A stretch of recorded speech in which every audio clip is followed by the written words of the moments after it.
Pessoal, seja bem-vindo. Nós estamos em Florianópolis, a capital de todos os catarinenses. Nós estamos no Acaerte Talk. E eu hoje vou conversar com um xará meu, Milton Jung. Antes de começarmos a entrevista, o bate-papo aqui, eu lembro que eu cresci ouvindo o pai dele, Milton Jung, na Guaíba de Porto Alegre. E não por acaso, meu nome também é Milton. Nunca conversei com meu pai sobre a origem do meu nome, mas é possível que a inspiração do meu nome tenha vindo do pai do meu xará Milton. Milton, que prazer em te ver pessoalmente, prazer. Obrigado por aceitar o convite para esse bate-papo. Milton, eu que agradeço aí pela oportunidade, pela generosidade. Desde o início a gente já conversou antes aqui dessa entrevista. E quando você veio e se apresentou como Milton para mim, foi muito interessante, muito curioso. E até por essa relação que a sua família tem com o meu pai, teve com o meu pai, isso sempre me toca muito o coração. É muito bom saber o quanto ele era querido, o quanto ele era admirado pelas pessoas. Bom, quem está nos ouvindo agora e nos assistindo, você nasceu praticamente dentro do rádio. Conte um pouco dessa trajetória, você até contou aqui na sua palestra que você estava no estúdio quando o seu pai fazia o correspondente Renner e você estava lá junto com seu pai, mas não podia falar e fazer nada, fica no silêncio. Como é que foi tudo isso, Milton? Tenho algumas curiosidades, porque eu sou filho de jornalista, afilhado de jornalista e sobrinho de jornalista. Eu até sou casado com uma jornalista e pai de outro, mas isso aí foi consequência do jornalismo e não causa. Ou seja, eu nasci dentro do jornalismo e das redações. Assim como eu ia para o rádio ao lado do meu pai, meu tio me pegava pela mão e me levava para a rotatória do jornal. Então você imagina que mundo maravilhoso era para uma criança ver tudo aquilo. Agora, claro que o rádio me chamava muito a atenção. E realmente, meu pai cometia o sacrilégio de me colocar dentro do estúdio de rádio, porque naquela época o estúdio de rádio era reservado aos deuses da voz. E só entravam os locutores, ninguém mais podia, porque não poderia ter nenhum outro barulho diante daquele microfone. E meu pai me levava, me deixava sentado do lado dele, fazia a locução de 10 minutos do correspondente Renner, o mais importante noticiário de rádio naquele momento. Olha a responsabilidade. É como se o filho do William Bonner sentasse do lado do William Bonner assistindo o Jornal Nacional. Não pode fazer barulho, meu filho. E eu não fazia. Ali eu aprendi a respeitar o microfone. Sim. O microfone como sinônimo de comunicação.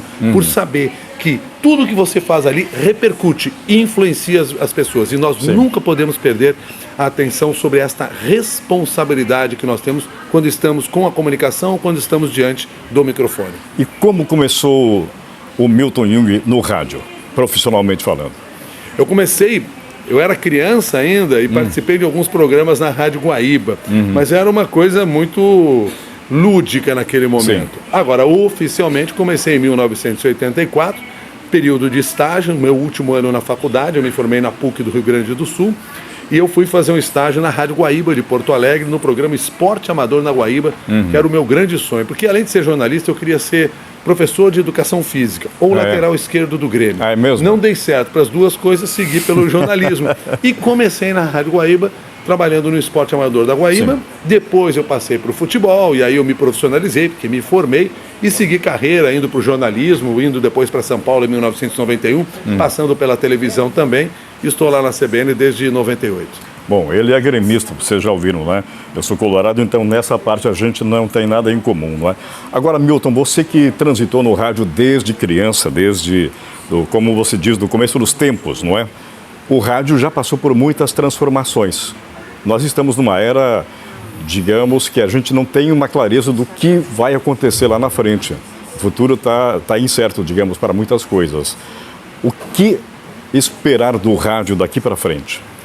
Eu confio muito no potencial do rádio. O rádio já passou por diversas crises e se reinventou. Se reinventou do ponto de vista da tecnologia e da maneira de se fazer rádio. Ou seja, se reinventou na máquina, no digital, mas se inventou também na dimensão humana, no tipo de profissional que o rádio exige para que atenda às expectativas do seu ouvinte. E como eu cheguei a falar na palestra que nós estávamos aqui Em Florianópolis? Aqui em Florianópolis, Como eu falei na palestra que estava aqui em Florianópolis, o rádio tem características que são muito similares às características das novas mídias. Isso nos fortalece. E aí eu estou falando aqui de interação, agilidade, velocidade, ser multiplataforma, personalizado. O rádio tem tudo isso. E nós devemos continuar trabalhando com essas características para que o rádio continue sendo relevante para o público. Porque a sociedade precisa disso também. Nós chegamos a lugares que muitas emissoras ou muitos veículos de comunicação não chegam. Hoje, por exemplo, nós temos vazios comunicacionais, regiões que não tem um jornal impresso. E a televisão que chega lá é a televisão da capital. O rádio é local, o rádio conversa com essa comunidade. Sim. E isso nós temos que saber valorizar. Não abrir mão desse trabalho, falar a língua das pessoas que estão no nosso entorno. Fazendo isso, o rádio segue forte e segue sendo a ideia que Alberto Dines me ensinou lá atrás, no início deste século, quando ele disse para mim que o rádio era a mídia do futuro. Agora, Milton, o senhor tocou num ponto que eu gostaria de aprofundar um pouco. Nós temos hoje muitas redes no Brasil, muitas rádios pequenas no interior do país fazem redes. Isso não tira um pouco essa característica do local? Esse é um trabalho que nós temos que fazer com muito cuidado. E eu falo isso com tranquilidade porque eu trabalho na Rádio CBN e apresento um programa que é para o Brasil inteiro, mas que tem espaços locais. Sim.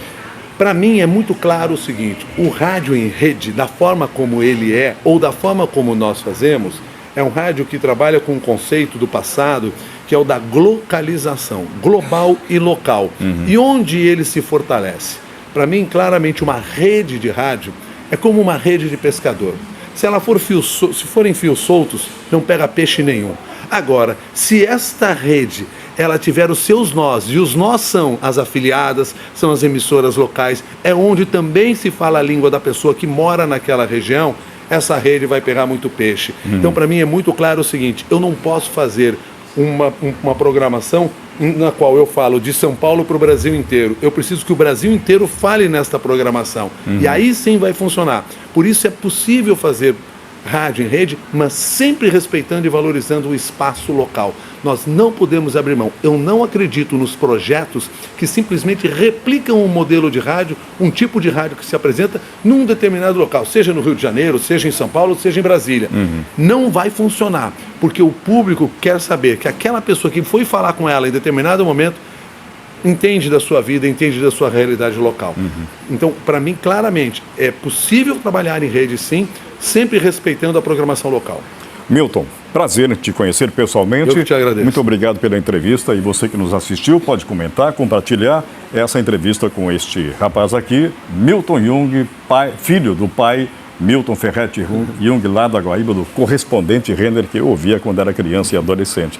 E olha só, hoje estamos 2 Miltons aqui, né? 2 Miltons. Obrigado, um abraço para vocês. Valeu.